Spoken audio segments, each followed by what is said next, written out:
Continuamos con la agenda que hemos preparado para ustedes el día de hoy. Para esto quiero invitar en este momento al doctor Alejandro Rodríguez, abogado, especialista en Derecho Financiero, en Derecho Comercial y en Economía, magíster en Derecho Económico, máster en Banca y Mercados Financieros y máster en Derecho Comercial Internacional.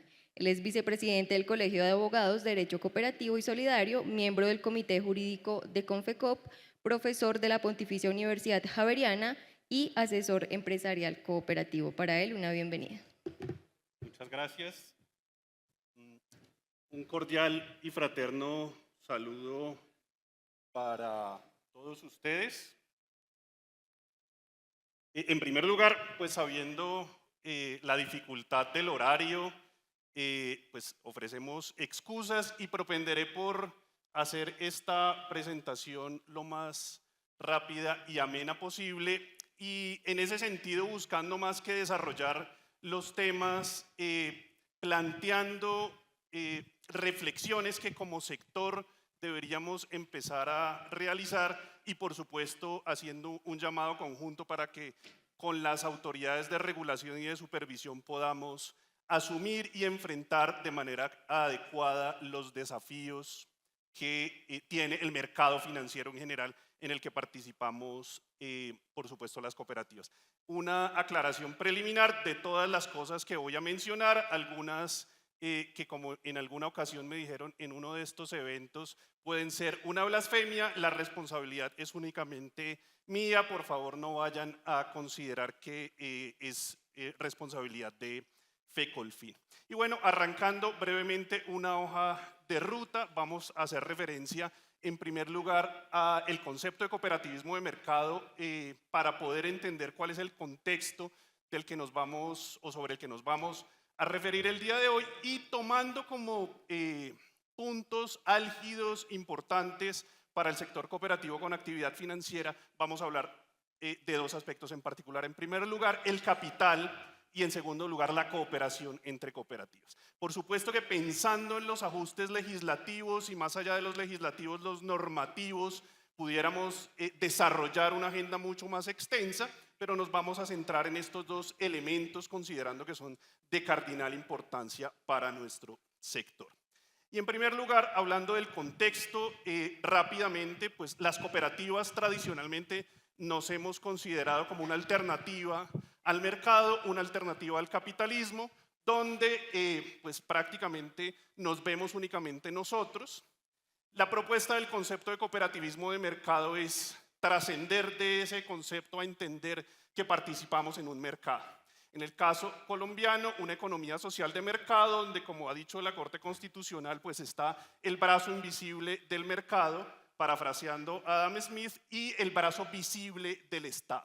Competimos con agentes económicos de otra naturaleza. Para nadie es un secreto que nuestras cooperativas con actividad financiera compiten con los establecimientos de crédito de naturaleza comercial, y en esa competencia debemos entender que, por supuesto, tenemos que cumplir unas reglas, pero también para cumplir esas reglas debemos tener un juego equilibrado, como el doctor Enrique siempre nos lo ha señalado. En ese sentido, la distinción que tenemos como cooperativas en nuestra participación en el mercado no se da por una cosa distinta a cómo es que actuamos dentro de ese mercado. Simplemente para poner un punto sobre la mesa, incluso ayer en una conversación que teníamos en la superintendencia, una de las cosas que tenemos que repensar es el concepto de ausencia de ánimo de lucro. En realidad, como empresarios tenemos ánimo de lucro, solo que con los excedentes que producimos hacemos una actividad que se centra en las personas y no en el capital.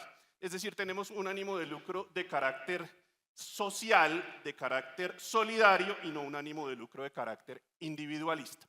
Pero este punto de partida sobre nuestra participación en los mercados es para decir, primero, que en el caso nuestro, nuestra Constitución establece que las entidades de carácter solidario tienen una prelación que permite, o que llama más bien al Estado a protegerlas, promoverlas y fortalecerlas. Y a veces pues nos quedamos solamente en ese rasgo de carácter constitucional, pero adicionalmente la ley también establece que la intervención del Estado en el mercado financiero debe considerar esta naturaleza. El artículo 46 del Estatuto Orgánico del Sistema Financiero, al referirse a los objetivos de la intervención del Estado en el mercado, habla de la protección, promoción y desarrollo de las instituciones financieras de la economía solidaria, y el artículo 53 de la Ley 454 del 98 hace referencia a la necesidad de tener en cuenta esa naturaleza jurídica para, entre otros aspectos, facilitar la aplicación de los principios cooperativos y promover el crédito de carácter social. En este punto vale la pena señalar que en Colombia las instituciones de carácter financiero solo pueden adoptar una de dos naturalezas jurídicas: o son sociedades anónimas o son entidades cooperativas.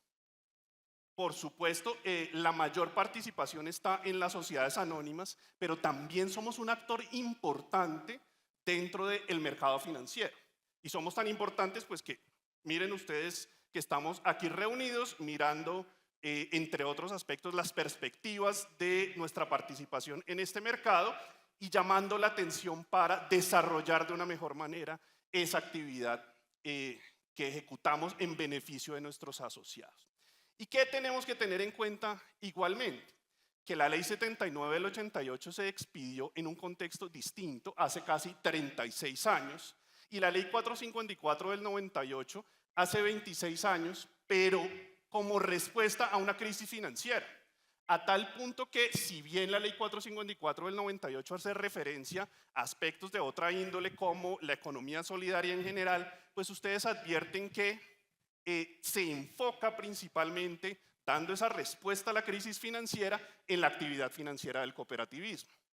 De allí nació la Superintendencia de la Economía Solidaria, nació el FOGACOP, y esa respuesta hace también que pues, se entendiera que las cooperativas deberían tener un ojo vigilante más riguroso por la crisis que se sufrió y que además esa crisis ya está superada, lo que hace que ese contexto haya cambiado. Entonces, para esa reflexión vemos que hay una legislación de hace unos años en un contexto y en un momento diferente. Pues metodológicamente traigo acá una propuesta muy rápida para que abordemos el análisis. Este señor que está en la foto es Richard Posner. Richard Posner es una de las mentes más brillantes que he tenido la oportunidad de conocer, profesor de la Universidad de Chicago. Jonathan de pronto lo alcanzó a conocer. Y esta persona es uno de los exponentes más importantes del análisis económico del derecho. Y en el año 1987 escribió un artículo en el que dice que la Constitución, analizando particularmente la Constitución de los Estados Unidos, la podemos analizar como un documento económico. Y dentro de ese análisis plantea lo siguiente: la Constitución se puede asimilar a un contrato de largo plazo. Un contrato entre los ciudadanos que estaban desarrollando su regla, su norma de normas en un momento en particular, pero que no iba a ser para un momento o un plazo corto de tiempo, sino para el largo plazo. Y noten ustedes que modificar la Constitución, y particularmente la de los Estados Unidos, es difícil, genera altos costos de transacción. Pero adicionalmente, pues cuando uno crea una constitución o unos ciudadanos, una sociedad crean una constitución, pues no pueden imaginar ni tener presentes todos los elementos y las circunstancias, los escenarios que se van a presentar a futuro. Por eso hablaríamos de un contrato, asimilándolo, un contrato incompleto, no tiene todos los escenarios. Pero al final, ¿qué es lo que va a pasar? Que el contexto en el que se expide la Constitución es un contexto distinto en el que en el futuro tienen que aplicar la Constitución. Entonces se presenta un problema que es a quién representa realmente esa Constitución, a las personas constituyentes que estaban en el momento en el que se expidió o los ciudadanos que vivimos en el momento en el que toca aplicar esa Constitución. Y pues ese mismo análisis se puede hacer respecto de las leyes 79 del 88 y 454 del 98. Los momentos eran diferentes, los contextos eran diferentes y la dinámica económica y social ha evolucionado a pasos agigantados al punto que en muchos aspectos nos quedamos completamente cortos. Entonces, en respuesta a esa problemática, con base en el mismo documento de Richard Posner, podemos plantear como las siguientes ideas. Una es que la evolución se venga dando a partir de las decisiones judiciales. Y aquí hay una problemática derivada de la estructura judicial de los países. En los países como Estados Unidos, el derecho se construye a partir de decisiones judiciales principalmente, en Colombia a partir de leyes. Adicionalmente, no estamos acostumbrados a crear derecho a partir de decisiones judiciales, sino que las decisiones judiciales en materia cooperativa son escasas y en muchos casos contradictorias. Entonces, esa tal vez no es la vía. Lo que pudiéramos hacer, por supuesto, es modificar las normas. Hemos tenido intentos de proyectos de ley que ya mencionaba el señor congresista que me antecedió y un proyecto de ley en curso. Pero también tenemos otra alternativa y es optemos por tratar de interpretar esas normas que tenemos en un contexto como el de hoy, a pesar de que hayan sido expedidas en un contexto completamente diferente. Y con ese fundamento, con ese contexto, vamos a hablar en primer lugar del capital. El capital es un problema importante para todas las cooperativas, pero más importante para las cooperativas que ejercen la actividad financiera. Y la razón fundamental es que las cooperativas que ejercen la actividad financiera trabajan con los recursos que captan de los asociados o de terceros, es decir, con plata ajena. Y al captar y utilizar esos recursos, se presentan principalmente dos problemas derivados de la asimetría de información: el problema de riesgo moral y el problema de agencia. En términos muy sencillos, cuando ustedes tienen un carro sin seguro, por supuesto asegúrenlo con aseguradora solidaria o con la Equidad Seguros, valga la cuña para el sector cooperativo, pues normalmente uno es más precavido. Pero cuando uno transfiere el riesgo a una compañía de seguros, adopta menores niveles de precaución. Y para la aseguradora, por supuesto que eso no es chévere. A la aseguradora le interesa que uno siga siendo precavido porque en la medida en que disminuya la precaución, aumenta la probabilidad de que ocurra un siniestro. Entonces, el derecho ha encontrado esas circunstancias y ha dicho, creemos unas instituciones que permitan disminuir esa problemática, como por ejemplo el deducible en el contrato de seguro.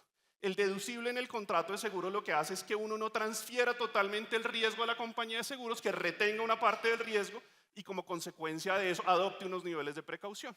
Y esa es la figura del riesgo moral. Y eso es exactamente lo que pasa al ejercer la actividad financiera. Cuando una entidad financiera, incluidas las cooperativas, colocan un crédito, lo que están haciendo es asumir riesgos con cargo a los recursos de los ahorradores. Entonces, la idea dentro de esta problemática es que no todo el riesgo lo asuman los ahorradores, sino parte del riesgo lo asuman los dueños del negocio. Y para eso, entre otros aspectos, está la relación de solvencia. La relación de solvencia que todas las cooperativas con actividad financiera tenemos que cumplir, entre otras cosas, nos marca un límite de crecimiento. ¿Para qué? Para que parte del riesgo se quede en los dueños, que son los mismos asociados, y no en los ahorradores, que a veces también, salvo las cooperativas financieras y el banco cooperativo, son los mismos asociados. Y de otro lado, desde la perspectiva del problema de agencia, el problema de agencia es el problema prototípico en materia de gobierno corporativo. Los dueños del negocio tienen unos intereses que a veces no son los mismos que los intereses de los administradores. Pues acá pasa exactamente lo mismo. Los que ponen los recursos, que son los ahorradores, a veces no tienen los mismos intereses que los que deciden sobre esos recursos, que son los administradores de las entidades que ejercen la actividad financiera. Entonces, una primera conclusión a la que llegamos es que en el mercado en el que estamos, estas entidades que ejercemos actividad financiera, por supuesto, aquí nos enfocamos en las cooperativas, se necesita capital, si vamos bien, para poder crecer, y se necesita capital con mayor razón si vamos mal, para no afectar a los ahorradores. En ese orden de ideas, el capital es esencial, y cuando hablamos de capital, es capital que permita computar en solvencia, capital, en principio capital de riesgo, pero en síntesis capital que compute en solvencia, que permita soportar pérdidas Pero para una cooperativa es mucho más difícil conseguir ese capital que para una sociedad anónima. Y es más difícil básicamente por dos razones.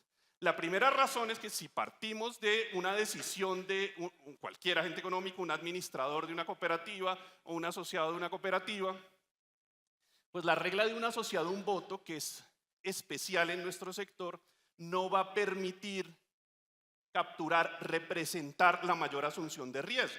Entonces, si yo pongo más capital para que funcione la cooperativa y ese capital es capital de riesgo, pues eso no se me ve representado en mayor toma de decisiones. Entonces, ¿qué va a pasar? Yo voy a decir, no, pues si el otro pone menos y tiene la misma decisión que yo, pues mejor no pongo. Y la segunda circunstancia es que no se reconoce el costo de oportunidad. El costo de oportunidad básicamente es lo que me cuesta renunciar a algo por tomar una decisión alternativa. Cada decisión que tomamos implica una renuncia. A eso lo que renunciamos es el costo de oportunidad. Si en nuestro caso ponemos el capital en una cooperativa, pues salvo la revalorización de aportes no se reconoce el costo de oportunidad, entonces ante grandes necesidades de capital, pues eso desincentiva a que se ponga en las cooperativas. ¿Qué han hecho otros países para solucionar ese problema de capital? Pues tomemos como primer ejemplo España. En España, pues tenían la misma problemática que nosotros. El concepto tradicional de capital es el que ponen los asociados a través de aportes sociales, pero entonces dijeron, si salimos al mercado a emitir valores, pues podemos emitir títulos de deuda, es decir, renta fija, pero no podemos emitir renta variable como las acciones de las sociedades comerciales, porque no tenemos acciones.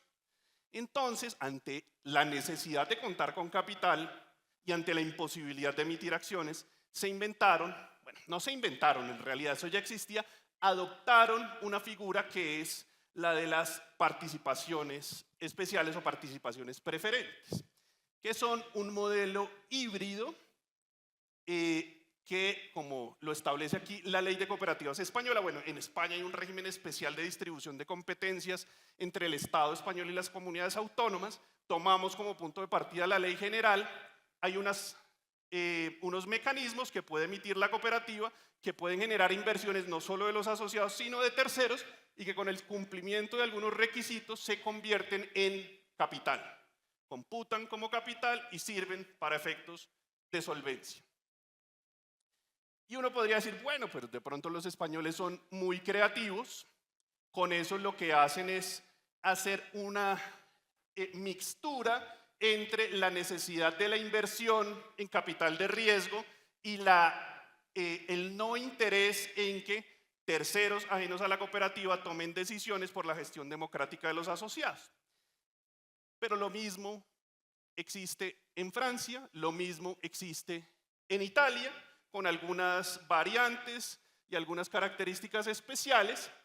Y una entidad que tomamos acá como ejemplo, que es muy cercana a Fecolfin, es Rabobank, que tuvo esa problemática en Países Bajos, que tomó esa posibilidad de emitir un instrumento híbrido y lo hizo primero entre sus propios asociados.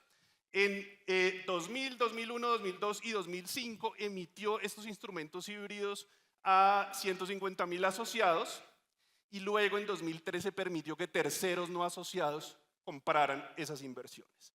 Entonces, los asociados y no asociados invierten en el capital de la cooperativa que computa en solvencia y permite el crecimiento, pero no les permite la participación en la toma de decisiones. ¿Podríamos hacer eso en Colombia? Pues encontramos lo siguiente. Lo primero, que es una inquietud permanente, es si las cooperativas pueden emitir valores o no. Y sí, las cooperativas podemos emitir valores. El decreto 2555 de 2010 permite que las cooperativas seamos emisores de valores. Obviamente no podemos emitir acciones. En segundo lugar, para el caso de los establecimientos de crédito, para el cómputo de la solvencia, dentro del componente patrimonio básico adicional o dentro del componente patrimonio adicional del patrimonio técnico, es decir, del numerador del cálculo de la solvencia, pueden incluirse emisiones de deuda que cumplan ciertas características y que tengan autorización previa de la superintendencia financiera, similares a esas participaciones preferentes o especiales que veíamos ahorita en los países europeos. Para el caso de las cooperativas de ahorro y crédito multiactivas o integrales con sección de ahorro y crédito, la norma no lo permite, ni siquiera se lo imagina. No es un cuestionamiento sobre la posibilidad simplemente porque estamos acostumbrados a que el capital de las cooperativas lo ponen los asociados. Entonces, lo adicional dentro del patrimonio técnico, que es el capital institucional, reservas patrimoniales, básicamente. Quiere decir eso que hay allí una asimetría de capital importante, pero además una oportunidad para todas las cooperativas. Y es que podamos considerar, bien sea con lo que tenemos en este momento o bien sea para un ajuste normativo, mecanismos o instrumentos distintos de capital que solucionen el problema. ¿Cuál problema? La no rentabilidad, es decir, sí podemos tener capital que genere intereses o rendimientos, y segundo, sí podemos tener capital que no incida en la toma de decisiones en la Asamblea General. Finalmente, pues las emisiones en Colombia generan altos costos de transacción y pues esto genera también una barrera para las cooperativas medianas y pequeñas. Pero, como les decía, pues la idea en este aspecto no es llegar a conclusiones acá, sino generar reflexiones que permitan abordar discusiones y que conjuntamente como sector podamos tomar decisiones. En segundo lugar, quería hablarles de la cooperación entre cooperativas con actividad financiera, que sabemos que es un principio cooperativo, pero que a veces no lo ponemos en práctica. Y aquí voy a hablar de varias cosas. Primero, voy a hablar de las sociedades de innovación y tecnología financiera. Uno de los puntos centrales que estamos abordando en este evento y que adicionalmente es parte de las inquietudes generales del sector es la innovación y la tecnología. La transformación digital, entre otros aspectos relacionados. Pues bien, los establecimientos de crédito, entendidos como establecimientos bancarios, corporaciones financieras, compañías de financiamiento, cooperativas financieras y algunas otras instituciones de carácter especial a las que la ley les otorga esa condición, pueden invertir en sociedades de innovación y tecnología financiera. Parte del asunto, objeto de análisis, es que una institución financiera, incluidas las cooperativas como intermediarios financieros, solo pueden invertir en aquello que la ley expresamente les autorice y no se pueden tomar los recursos captados del público de los asociados para hacer esas inversiones. Pues bien, para los establecimientos de crédito es posible hacer esa inversión en unas sociedades que se dediquen a desarrollar innovación y tecnología para las instituciones financieras que son sus inversoras, pero las cooperativas de ahorro y crédito no tienen esa posibilidad. Claramente esa es una dificultad importante para cerrar la brecha tecnológica de la que tanto hemos hablado. Pero hay más aspectos de cooperación entre cooperativas que es importante que tengamos en cuenta. El uso de red. Los establecimientos de crédito que ya mencioné tienen la posibilidad de, entre ellos y con otras instituciones vigiladas por la Superintendencia Financiera, utilizar oficinas, empleados, tecnología, canales de otras instituciones, pero las cooperativas, al menos en principio, no tenemos esa posibilidad. Una alternativa que pudiéramos empezar a explorar para poder utilizar conjuntamente tecnología, canales, etcétera, es lo que dice el artículo 8 de la Ley 454 del 98. Artículo poco explorado, que lo sacamos casi de un cajón del olvido. Y es que este artículo señala que las cooperativas y en general las entidades de economía solidaria tenemos el deber de integrarnos, establecer redes de intercooperación y hacer o realizar a partir de ello intercambio o aprovechamiento de servicios. Y noten ustedes que aquí hay una norma legal de carácter general que habilita a las cooperativas a unirse para lograr un propósito común, que es un poco la filosofía de los centros de servicios compartidos que se están explorando, pero también abre un mundo de posibilidades adicionales. Y eso nos lleva también a hablar de tecnología e infraestructura.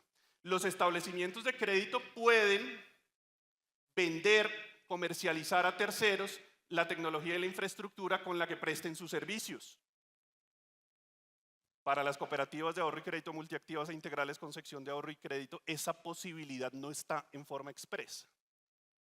Y uno podría decir, bueno, necesitamos entonces que salga un decreto que lo permita o que se modifique la ley. Pues hay una alternativa que también vale la pena explorar, y es que el artículo 49 de la ley 454 del 98 permite a las cooperativas de ahorro y crédito multiactivas e integrales con sección de ahorro y crédito prestar servicios de asistencia técnica. Ese concepto no está desarrollado, no está definido en ningún lado. Pero puede ser una posibilidad de que digamos, hombre, entre las cooperativas, incluso las que ejercemos actividad financiera, podemos desarrollar actividades como hacen los establecimientos de crédito para prestarnos servicios entre nosotros mismos. Vendamos nuestra infraestructura tecnológica, permitamos que los canales los utilicen otras cooperativas. Eventualmente una cooperativa tiene el interés de desarrollar una actividad en una plaza que no lo ha hecho, y claro, una alternativa es abrir una oficina, otra alternativa es utilizar corresponsales, pero una alternativa adicional puede ser unámonos y desarrollemos conjuntamente una actividad que nos permita a una cooperativa desarrollarse en una plaza y a la otra en la otra conjuntamente. Y eso no lo hemos explorado. Y para tratar de ser riguroso con el tiempo, como les decía, la idea solo era generar unas reflexiones, pero a modo de conclusión podemos decir lo siguiente. Primero, las cooperativas competimos en los mercados. Y como agentes económicos que competimos en los mercados, pues tenemos que tener herramientas suficientes para poder competir. No podemos salir a la guerra si tenemos un traje de baño. Nos acribillan en la guerra. Tenemos que salir con un traje que nos permita competir y competir en forma adecuada. Adicionalmente, pues claro, una solución es cambiemos las normas, pero otra solución es conjuntamente, reguladores, supervisores, sector cooperativo, entidades cooperativas, tratemos de interpretar de forma disruptiva la ley. Y disruptiva significa adaptada a las circunstancias actuales. Y con fundamento en eso, pensemos en dos cosas. Uno, el capital es supremamente importante. Si nos va bien, necesitamos capital. Si nos va mal, necesitamos capital. Busquemos soluciones para tener mayor posibilidad de contar con capital y así garantizar el crecimiento y la sostenibilidad de nuestras organizaciones. Y el hecho que dentro de esas herramientas otorguemos rendimientos o permitamos eventualmente unas participaciones diferentes a las tradicionales no significa que transgredamos los principios cooperativos. El cooperativismo no es lo que está consignado en la ley 79 del 88. El cooperativismo evoluciona. Una vez en un examen una profesora me dijo, el derecho romano evoluciona. Si el derecho romano evoluciona, imagínense ustedes el cooperativismo cómo debe evolucionar y adaptarse al mundo cambiante. Y para eso debemos hacerlo con las normas que tenemos o con normas nuevas, pero no nos podemos quedar quietos y anquilosados en el pasado.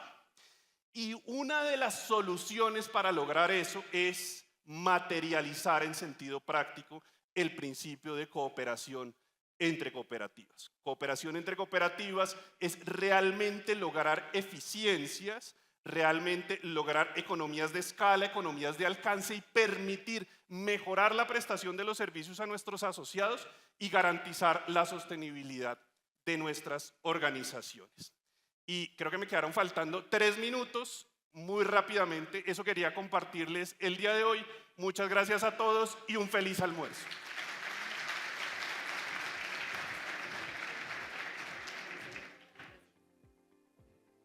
Agradecemos al señor Alejandro Rodríguez por su intervención. Les agradezco a ustedes también por acompañarnos en este momento. Vamos a dirigirnos ahora al almuerzo, que es patrocinado por La Equidad Seguros. Les agradecemos por favor que tomen su almuerzo y regresen, que nos acompañen en la jornada de la tarde, donde vamos a tener la presencia de la Superintendenta de la Economía Solidaria, nuevamente de la doctora María Elena Grueso. Entonces los esperamos en la tarde también para nuestros reconocimientos. Muchas gracias y feliz almuerzo.